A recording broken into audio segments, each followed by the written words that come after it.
आज इस महफिल को देख करके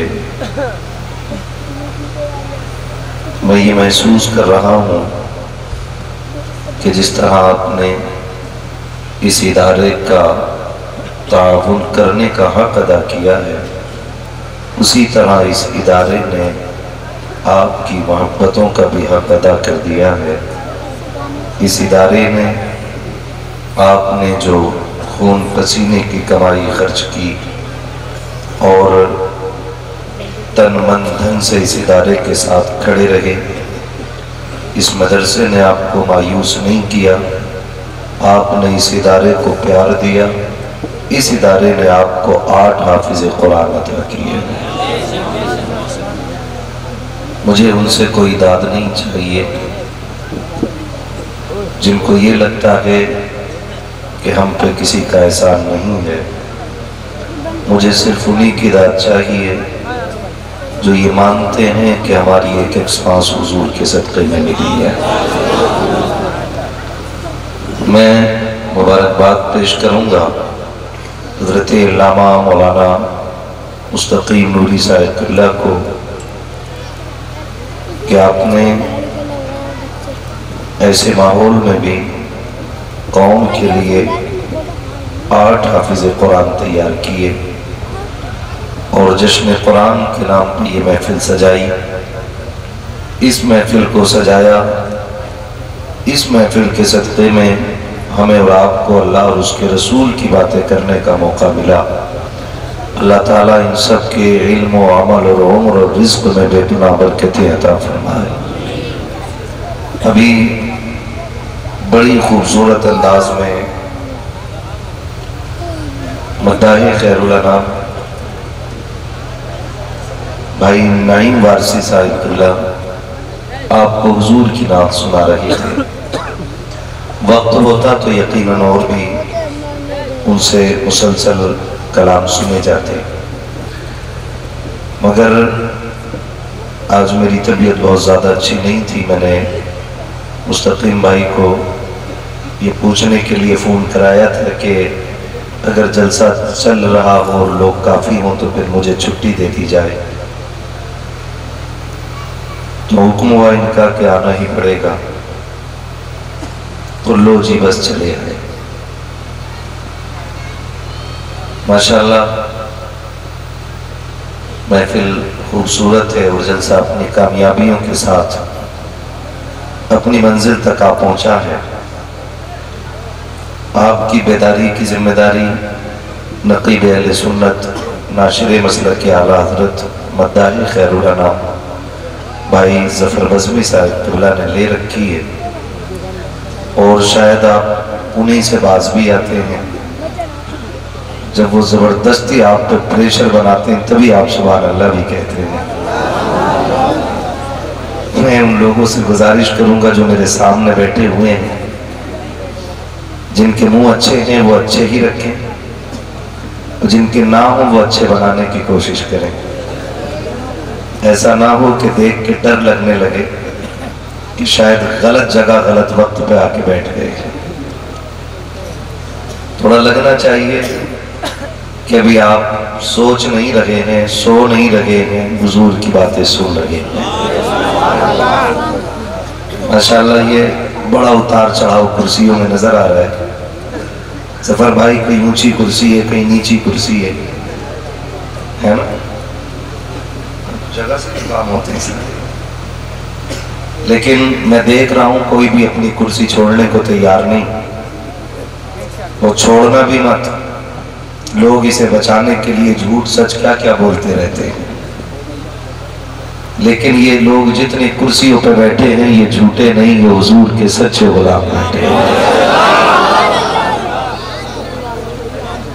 और जो लोग खड़े हैं खुदा इन्हें सलामत रखे, ये हुजूर के दीन के चौकीदार खड़े हैं। मगर याद रखिएगा कुर्सी 5 साल में गिर जाती है, लेकिन चौकीदारी कब्र तक रहती है। तो कुर्सी से पक्की जमीन तो चौकीदारों की होती है, मगर ये खड़े हैं, इनकी इतनी मेहरबानी है अगर ये सुभान अल्लाह ना भी बोले तो उनके बदले की आप बोल देना, क्योंकि वो खड़े होके सुन रहे हैं, ये उनकी मोहब्बतों के लिए काफी है। जो बैठ के सुन रहे हैं वो ज्यादा आराम में, तो आराम वाले थोड़े से ज्यादा परेशान रहेंगे। ठीक है ना। हालांकि मैं देख रहा हूँ हमारे नौजवान बैठे, 4 कुर्सी पे 6 लोग बैठे हुए हैं, ऐसी तय लगाइए कुर्सियों की। बहरहाल जगह तंग सी लग गई है, वहाँ मुस्तकीम साहब की मेहनतें और आपकी मोहब्बतें, खुदा आपको सलामत रखे। दुनिया जानती है कि ये कौम घर जले तब भी चुप रहती है, दुकान जले तब भी चुप रहती है, बच्चे माल कुछ भी ले लो ये चुप रहते हैं, लेकिन जब बात हुजूर की आया करती है तो फिर ये सर से कफन बांध के उतर आया करती है।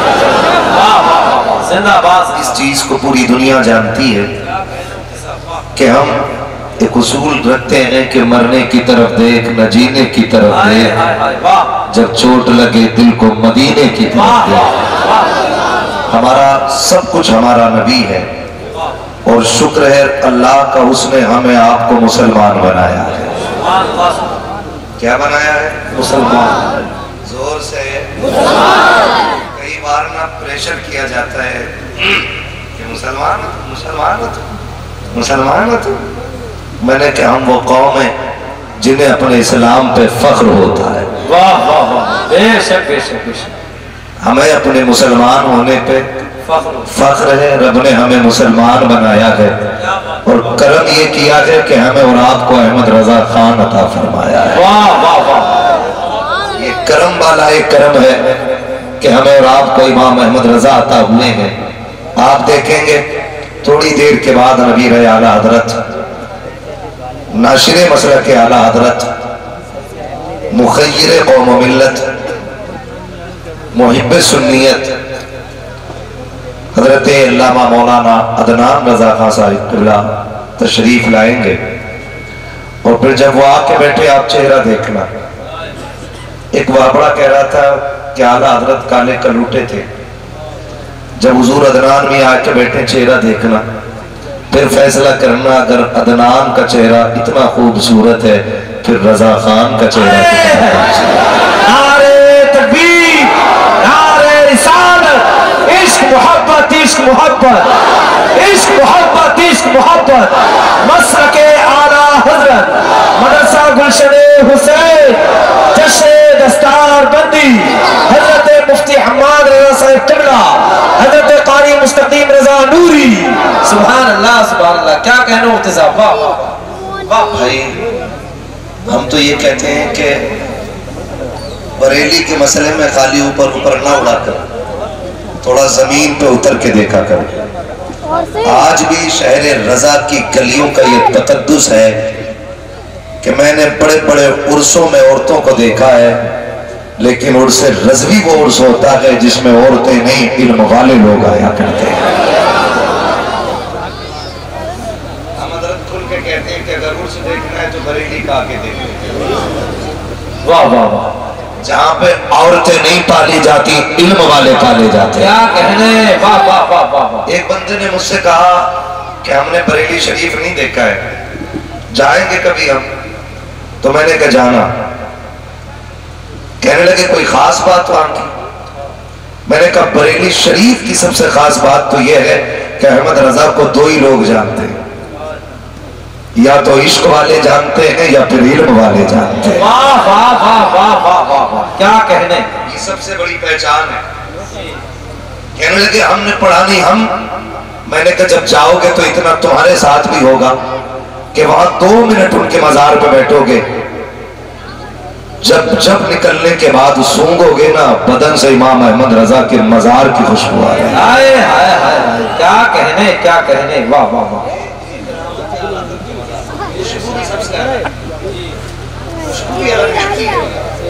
बड़े बड़े बुजुर्ग हैं, सब गए हाजिरी में, सब लोग आते जाते रहते हैं, वो जाना चाहिए, क्योंकि वलियों की बारगाह में बंदा जाता है तो नेक बना देता है अल्लाह, जन्नती को जन्नती बना देता है अल्लाह।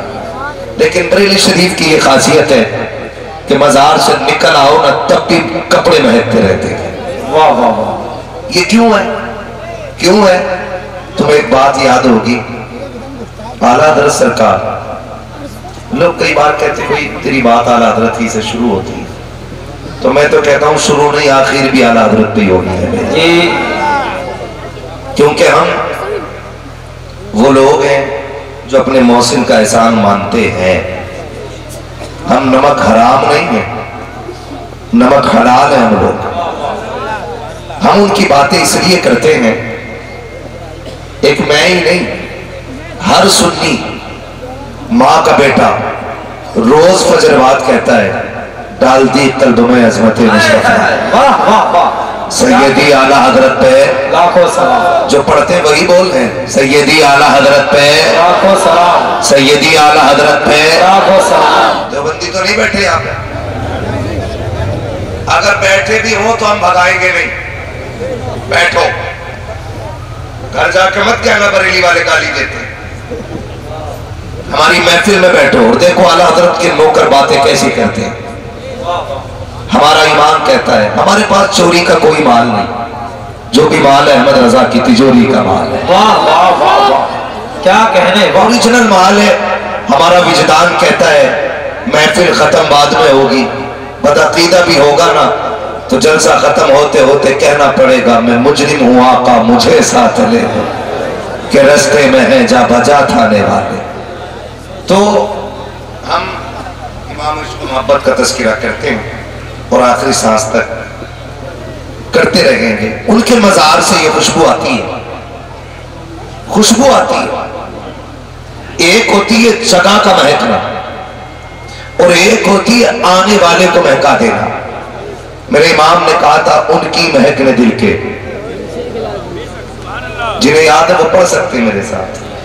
उनकी महकने दिल के जिस राह चल दिए हैं पूछे बसा दिए हैं। आप बरेली शरीफ के पड़ोसी हो जी, हम फिर भी आपसे दूर रहते हैं, लेकिन जानते हो हम यूपी के बाहर बरेली के नाम से पहचाने जाते हैं। बेशक। और आप करीब होके इतने सुस्त हैं।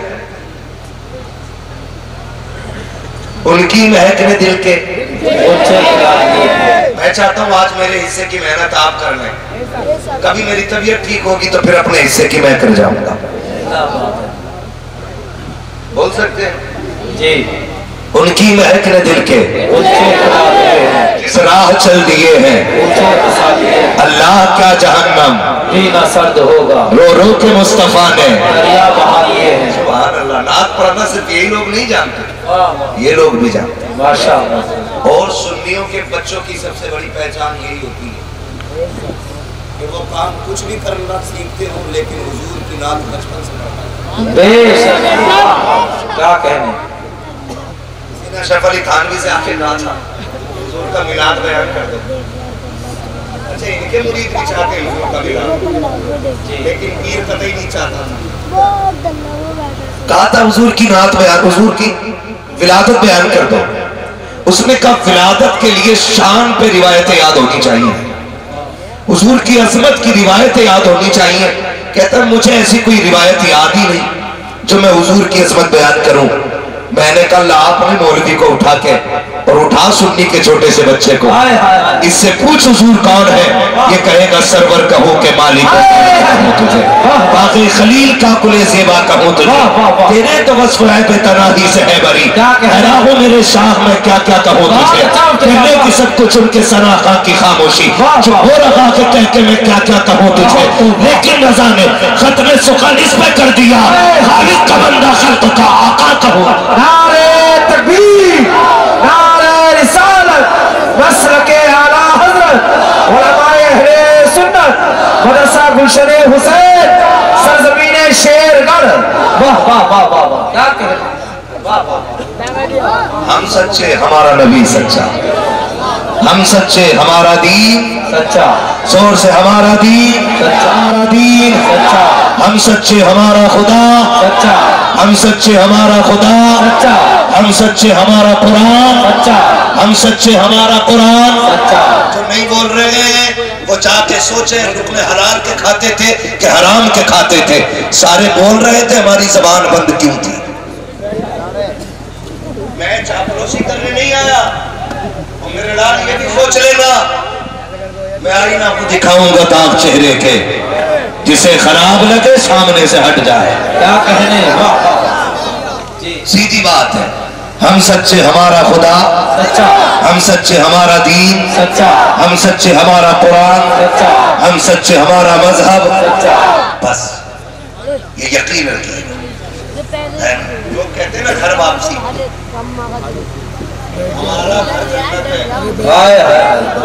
इंशाअल्लाह वापसी भी उधर ही करेंगे। वाह वाह वाह। क्या है हमारा घर? जन्नत। अरे बोले जन्नत। मगर याद रखिए, कई बार दलील देते हैं हम आदम की औलाद, आदम हमारे बाप, कहाँ रहे वो? जन्नत में। जन्नत में, जन्नत से आए दुनिया में, फिर किधर जाना है? बोले जन्नत में। अब कोई कहे कि मैं भी आदमी हूं, मैं भी जन्नती हूं, तो जरूरी नहीं है हर बाप का बेटा लायक हो। एक उसूल है, बाप की जायदाद लायक बेटे को मिलती है, नालायक बेटों को नहीं मिला करती है। किनको मिलती है? किसको मिलती है? लायक को मिलती है। नालायक को, लायक वो होते जो बाप के नक्शे कदम पे होते, और नालायक वो होते जो बाप के नक्शे कदम पर नहीं होते। सारे सुन रहे बात? अल्लाह कह रही ये बात यहाँ नहीं, यहाँ तक उतर जाए, और अल्लाह हर बेटे को बाप का लायक बेटा बनाते। कई बार वो कहते हैं अल्लाह बेटा दे दे, बेटा दे दे ना, ये क्या करो, अल्लाह नेक साले बेटा अता करे। वाह सुभान अल्लाह। मांगना चाहिए जी। कैसा बेटा मांगना चाहिए? नेक साले बेटा मांगना चाहिए। तो एक लायक होता है, एक नालायक होता है। लायक वो होता है जो बाप के उसूल पे होता है, नालायक वो होता है जो बाप के उसूल के खिलाफ होता है। पहचान आप लगा लेना, मैं नाम नहीं लूंगा किसी का भी। जब हजरत आदम ने हुजूर का नूर अंगूठे में देखा था तो चूम लिया था। आज सुन्नी नाम सुन के चूम लेते हैं, तो जो नाम सुन के चूम लेते हैं वो आदम के लायक बेटे कहलाते हैं। जो सुन के बिगड़ जाते हैं वो उनके नालायक बेटे कहलाते हैं। वाह वाह वाह। हम किस में, हम कौन है, लायक है कि नालायक? लायक। और एहसान मानो रब का कि रब ने इमाम अहमद रजा दी। मैं एक बात सफर भाई अक्सर कहता हूँ, और इसे वजीफे में शामिल करना। जब तुम्हें याद आए अल्लाह ने जमींदार बनाया है, फिर सजदा शुक्र अदा करना। ख्याल आए अल्लाह ने इज्जत के लुक़्मे दिए हैं, फिर सजदा शुक्र अदा करो। ख्याल आए पेट भर के खाना खा रहे हैं और अल्लाह किसी के आगे हाथ नहीं फैलवा रहा है, सजदा शुक्र अदा करो। खुदा बेटा दे दे, सजदा शुक्र अदा करो। खुदा बेटी दे दे, सजदा शुक्र अदा करो। इन सब के साथ जब याद आ जाए अहमद रजा हमारे हैं, तो फिर एक सजदा शुक्र अदा करो। वाह, क्योंकि रब ने बड़ा करम किया है, आला हज़रत हमें मिले। ये जो होते ना, क्या बोलते, मैं उनका क्या नाम लूं, बदबूदार को, इससे कुल के नाम लेना इसलिए नहीं चाहता ना, महफिल की बरकतें उड़ जाती हैं। बदबूदार कौम कहती है कि ये जो है ना, ये शिरक करते हैं। कई झगड़े हो रहे हैं अब तो, और माफ कीजिएगा अब तो हमारे नौजवान ना इंजीनियर की तरफ जाने लगे, इंजीनियर से दीन सीख रहे हैं। आप प्लम्बर नहीं, मिर्जा अच्छे खासे मतलब यहाँ नहीं बांध रहे थे, कुछ की यहाँ पहुंच गए। चले क्या क्या बनेगा तुम देखिए, यहाँ तक आता है, फिर बार बार यूं कर रही हूँ क्या कि नहीं, अब पता चला दीन क्या है। इसने सिखाया इंजीनियर ने, जिससे टोटी सीधी न लगती हो वो बंदों को दीन सीधा बताएगा। अच्छा एक बात बताओ, किसान लोग कितने बैठे थे, हाथ उठा के बताते जो खेती से ताल्लुक रखते, जमीन वाले लोग बोले माशाल्लाह, बाकी सब लोग बिजनेसमैन। अब वो हाथ उठाए जो बिजनेस करते हैं, इसका मतलब ये है कि ठलुए लोग जाते हैं। 10-12 जमीन वाले थे, 10-12 बिजनेस सर्विस वाले थे, बाकी चौक में बैठने वाले लोग। ऐसे ही लग रहा है। हम बिजनेस करते हैं, यही लगा ना मुझे तो मुस्तकीम भाई। एक बात मुझे बताएं, अब बिजनेसमैन हाथ उठा के बता दें कितने लोग बिजनेस करते हैं? खुदा सलामत रखे। बहुत अच्छी बात है, ये ऐप की बात नहीं, ये रब के बड़े करम की बात है। कितने लोग बिजनेस करते हैं? कितने लोग मजदूरी करते हैं? कितने लोग मेहनत करके जमीन से दाना उगाते हैं, है ना? अब मेरी छोटी सी बात सुन ले, छोटी सी बात सुन ले। अगर आपको गेहूं लगाना हो तो बताओ, सफर बजरी साहब से पूछोगे, मुस्तकीम साहब से पूछोगे या किसान से पूछोगे? बच्चे समझ रहे हो, बड़े लोग ऐसे मुंह देख रहे हैं घूर के कि हमारे खेत पे बात क्यों करने लगा, कहीं मेरी मैंड पे बात ना करने लगे।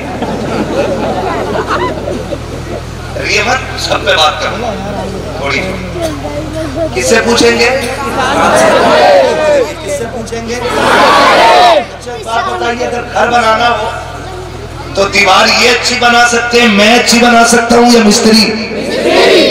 अगर हमसे दीवार चुनवाओगे ना, एक कोना इधर जाएगा, दूसरा उधर जाएगा, और इतनी उठक पटक होगी दीवार में कि उसके गड्ढे ही जिंदगी भर नहीं निकले। क्यों? क्योंकि काम हमारा नहीं है, दीवार बनाना काम हमारा नहीं है। हमसे गेहूं लगवाने लगो, पर्ची लगवाने लगो, खेत जुतवाने लगो तो बैल ही नहीं चलेंगे हमसे। बैल हमें चला देंगे, क्योंकि खेती काम हमारा नहीं है, जोर से खेती काम हमारा नहीं है। तो फिर किससे पूछोगे? किसान से। मकान बनाना हो तो मिस्त्री से, सोफे बनवाने हो तो कारीगर से, पेंट कराना हो तो किससे? जोर से इनसे कराया तो पुरुष अलग अलग दिखेंगे, ऐसा लगेगा ये चितकबरा बनाया गया। बाल काटने भी सबसे नहीं आते, कई दुकान रख के बैठे कुत्ता कटिंग काट देते,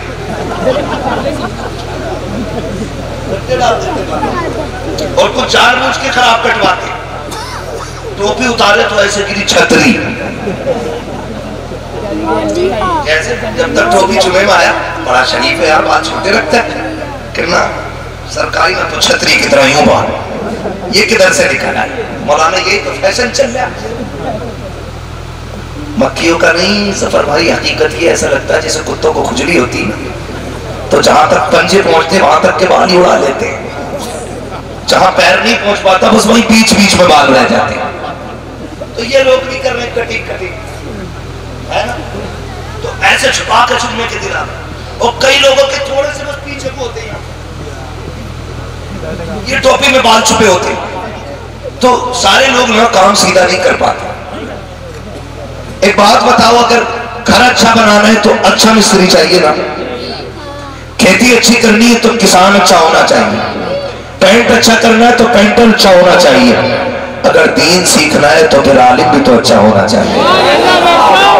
क्या बात है, वाह! किससे सीखेंगे दीन? आलिम से, अच्छे आलिम से। और हम कोई ऐसे लावारिस नहीं है कि जिसके पास अच्छा आलिम ना हो। रब ने हमें अहमद रजा अता किया है, और उसके इल्म की शान ये है कि मुल्के सुखन की शाही तुमको रजा मुसल्लम जिस संत आ गए हो सिक्के बिठा दिए। क्या कहने, नारे तकबीर, नारे रिसालत, मसलके आला हजरत मदरसा गुलशने हुसैन मुफ्ती हम्माद रजा साहिब किबला। क्या कहने मुफ्ती साहब, वाह वाह वाह वाह वाह। ये बात बहुत अच्छी लीजिए, ना हमें किसी डॉक्टर से दीन सीखना है, ना किसी इंजीनियर प्लम्बर से नहीं, हमें दीन सीखना है तो बरेली के अहमद रजा से सीखना। और हम सुन्नी बरेली वाले लोग हैं, अपने तो अपने परायों के भी जब मसले हल नहीं होते तो अहमद रजा की फतवा रज़विया खोली जाती है। ये तो हराम खोरी है लोगों की कि उन्हीं की किताब से फतवा देते हैं और उन्हीं के खिलाफ भोगते हैं। हाँ, हक़ानियत की दलील जब इमाम अहमद रजा का विसाल हुआ ना, अशरफ अली थानवी से शागिर्द ने कहा, हुजूर कहा कि आज बरेली के मौलाना चले गए, मामला ठंडा पड़ गया, अब कुछ नहीं होने वाला है। वो तो गए। अशरफ अली थानवी ने ठंडी सांस ली और कहा, बहुत बड़ा आलिम चला गया। शागिर्द कहने लगा, हुजूर पूरी जिंदगी कुफ्र के फतवे दिए उन्होंने आपको, और आप उनकी मौत पे अफसोस कर रहे हैं। शागिर्द के कंधे पे हाथ रख के थानवी जी ने कहा था, सुन, इश्क के जिस मयार पे, जिस मकाम पे वो था ना, अगर हमें काफिर ना कहता तो खुद काफिर हो जाता। तो गैरों ने भी माना कि इश्क के जिस मकाम पे वो था, अगर हमें काफिर ना कहता तो खुद काफिर हो जाता। खुदा की कसम, इमाम अहमद रजा को यूं ही आला हज़रत नहीं कहा जाता। मैं कहता हूं अपने वक्त के सबसे बड़े सूफी को अहमद रजा कहा जाता है। अपने वक्त के सबसे बड़े आशिक को आला हज़रत कहा जाता है। अपने वक्त के सबसे बड़े फकीर को आला हज़रत कहा जाता है। अपने वक्त के सबसे बड़े मुहद्दिस को आला हज़रत कहा जाता है। अपने वक्त के सबसे बड़े मुफस्सिर को आला हज़रत कहा जाता है। मुझे तो हैरत हुआ करती है, चंद किताबें पढ़ के अमीर जमात बन जाते हैं लोग, उनके आगे पीछे लोग घूमा करते हैं। अगर आला हज़रत पर एतराज है तो फिर अमीर पर एतराज क्यों नहीं होता है? जब अमीर कहा जा सकता है तो आला हज़रत क्यों नहीं कहा जा सकता है? मेरे अजीज जरा सुन तो सही, चंद किताबें बन के आला अमीर बने फिरते हो। मेरे इमाम की जिंदगी देखो, हमने खैरों को देखा है, चंद किताबें पढ़ने के बाद लोगों को जन्नत बांटते फिरते हैं, जन्नत की ठेकेदारी लिए फिरते हैं। सलाम हो अहमद रजा तेरे मज़ार पे, तूने खुदा तरसी का तरीका सिखा दिया है, रब से डरने का सलीका बता दिया है। लोगों को बताया था, लोगों चंद किताबें पढ़ लो तो घमंड ना करना। मेरी जिंदगी देखना, जब हमने इमाम अहमद रजा की जिंदगी देखी, हमने देखा एक नहीं 1000 से ज्यादा किताबें लिखने वाला इमाम अहमद रजा, 1000 से ज्यादा नाते लिखने वाला इमाम अहमद रजा, कुरान की तफसीर लिखने वाला अहमद रजा, कुरान का तर्जुमा लिखने वाला अहमद रजा। और खुदा की कसम, वो उसको तसव्वुर में देखने की बात करते हैं। अहमद रजा वो है जिसने माथे की निगाहों से हुजूर को देखा है, जिसने जागते हुए देखा है। अहमद रजा अब तो घमंड आ गया होगा, अब तो जन्नत के मालिक बन गए होगे, ये अपनी जगह है, लेकिन मेरी हकीकत पूछते हो तो सुनो, आज भी डर लगता है। और मैं कहता हूँ मुजरिम को न शर्माओ, आवाज कफन ढक दो, मुंह देख के क्या होगा, पर्दे में भलाई।